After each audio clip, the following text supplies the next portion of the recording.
बोलते। उसने हल्की सी नजरें उठाकर अपनी माँ की तरफ देखा जो उसे ही घूर रही थी और आंखों ही आंखों में पराठों के लिए वोट देने को धमका भी रही थी। तो दूसरी तरफ शिवानी उससे पोहे की तरफदारी चाह रही थी। शिवम को जब कुछ समझ नहीं आया तो उसने अपने फोन को ही अपना सहारा बनाया। अरे मैं तो भूल ही गया, मुझे एक जरूरी कॉल करनी है। आप लोग नाश्ता करो, मैं आता हूँ। शिवम ने उस दिन तो झूठी कॉल का बहाना बनाकर अपनी जान बचा ली, पर उसकी मुसीबतें अब और बढ़ने वाली थी। शालिनी जहां नए और मॉडर्न ख्यालों की थी तो वहीं नम्रता अपने जमाने के नियमों और चीजों को छोड़ना ही नहीं चाहती थी। नए पुराने गानों से लेकर शालिनी के पहनावे तक सास बहू में हर रोज बहस होने लगी और हर बार बेचारा शिवम ही फंस जाता। और फिर एक दिन तो हद ही हो गई। बेटा बस अब बहुत हो गया, तू मुझे किसी वृद्धाश्रम में छोड़ा, तेरी पत्नी के साथ अब मेरी नहीं बन पाएगी। शिवम ने अपनी माँ को किसी तरह से समझाया और फिर जैसे ही वो अपने कमरे में गया तो वहाँ शालिनी भी रोई जा रही थी। क्या हो गया तुम्हें? अब तुम क्यों रो रही हो?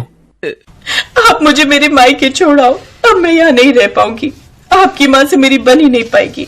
शिवम ने बड़ी मुश्किल से शिवानी को समझाया और फिर छत पर जाकर खुद ही रोने लगा। वो अपनी माँ और अपनी पत्नी के बीच लगातार पिस रहा था।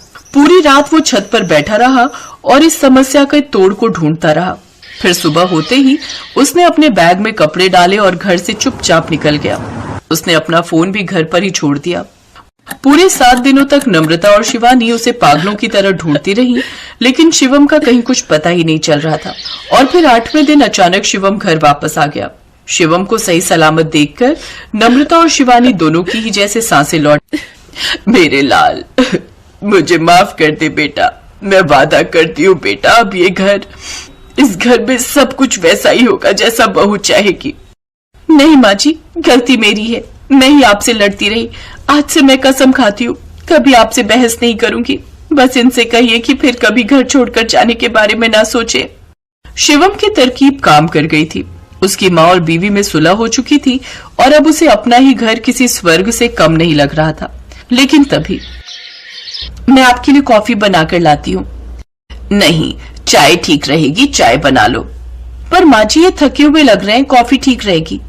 शिवम का पारा चढ़ रहा था और ये देखकर नम्रता और शिवानी चुपचाप उठी और एक साथ रसोई में जाकर उसके लिए ठंडा शरबत बनाने लगी।